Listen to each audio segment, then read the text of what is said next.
आताच आम्ही देशाचे दैवत तसेच दक्षिण काशी समजली जाणारी पंढरी या ठिकाणी पांडुरंगाचं दर्शन घेतलेलं आहे।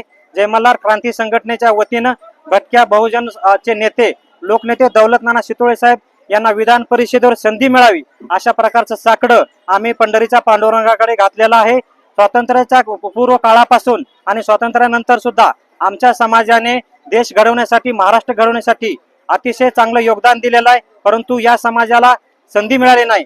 या ठिकाणी या निमित्तानं आवर्जून मी या भाजप सरकार तसेच एकनाथ शिंदे साहेब सुनीताताई पवार ताई यांना विनंती करतो की आमच्या समाजाला न्याय मिळवून द्यावा आणि विधान परिषदेवर लोकनेते दौलतनाना शितोळे साहेब यांना संधी देण्यात यावी। त्यासाठी आम्ही उद्या रविवारी पंढरपूर या ठिकाणी बहुजन परिवार संवाद मेळावा आयोजित केलेला आहे। लाखोच्या संख्येने त्या ठिकाणी समाज बांधव उपस्थित राहणार आहेत आणि आम्ही या मेळाव्यामार्फत ठराव करून लोकनेते दौलतनाना शितोळे साहेब यांना विधान परिषदेवर घेण्यात यावं अशा प्रकारची मागणी करत आहोत।